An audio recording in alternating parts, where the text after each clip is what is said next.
and haters. It's quite the opposite.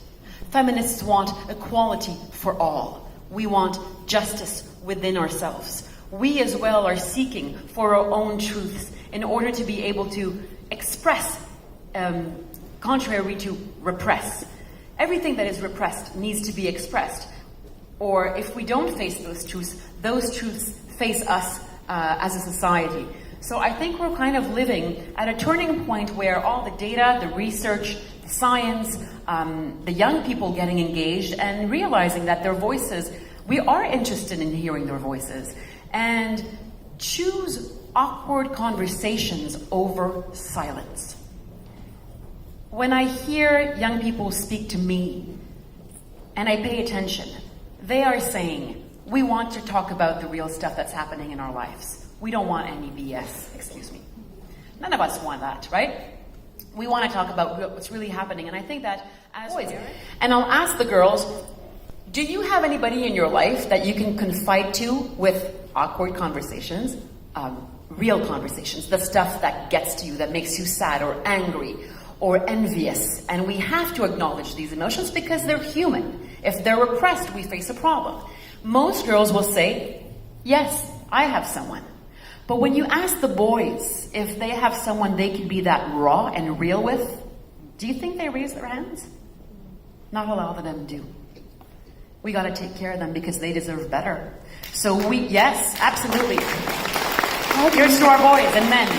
Because they are meant to be grounded, wise individuals who can guide us and who we can guide as well. And the moment that we unite, and I know that we all have our own different lives here, and we don't know each other personally, but on the path to justice, we meet somewhere, right? And we get the chills and we get the energy exchange, we feel something is happening, we see it around the planet.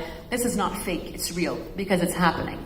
So the more we reach out to one another, as boys and girls and men and boys, gender diverse people, non-binary, everybody, the more inclusion we create, the more authenticity and truth we are getting close to. And that is actually a recipe not only for a flourishing society, but a recipe for happiness. It's that simple and that complex. How? Yeah. For you. And how do you do that? You know, I think those feelings of fostering justice start from the womb, right? When a woman carries life, because we are life carriers and we rock democracy within our own bodies, something happens.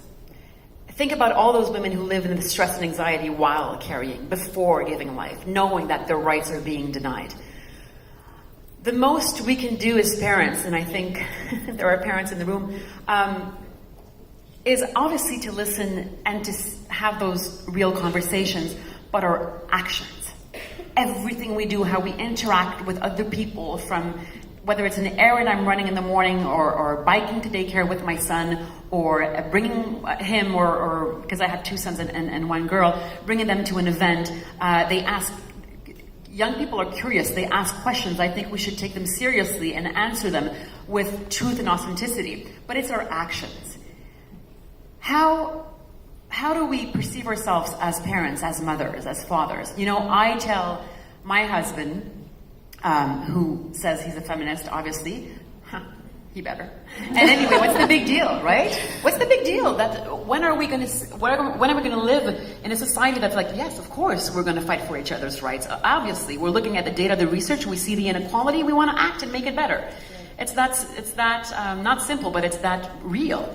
And I tell him, he tells my daughter Ella Grace, who's 9 years old, you can do whatever you want. And he teaches her to be as agile physically and mentally as he teaches the boys. But I tell him, are you doing the same thing with the boys? And because my husband has an open heart, he's a tender heart. Oh, did I say that? I think the boys feed off of that as well. So if we teach the men in our lives that it's okay to be vulnerable, and that we actually invite that. When do they ever hear this kind of language in their daily lives? Who are their mentors? Who do they look up to? Is that the examples that they have? Not sure. That's where we need to work, is to get those amazing boys and men who are role models and who are at ease in their own skin, and balanced people to get out there and be mentors for other boys. And yes, women have to do the same thing. And it doesn't have to be women to women and boy to boy. It can also be the opposite. So yes, I think that the more diversity we encourage there, the better we will find ourselves. When I came into this life path, I had started my engagement with self-esteem in young girls through the experience that I went through because I suffered from an eating disorder when I was a teenager. And when we came into the political life, it was a natural extension of the work that I had begun. And it's not my work. And you know this because we've talked about this before. Once you start reaching out to people and offering your real person, when nobody's looking, what is the inner conversation that you have with yourself? Nobody's looking, there are no spotlights on you, you detach yourself from everything that you own. Who is you? Who is Sophie? Who is you? When do we ever take the time to actually think about that and live it? So for me, it's not a role, it's a gift.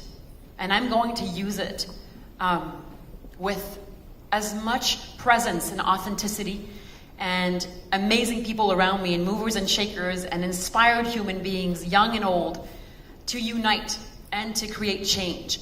I don't think about the legacy per se. Maybe I should.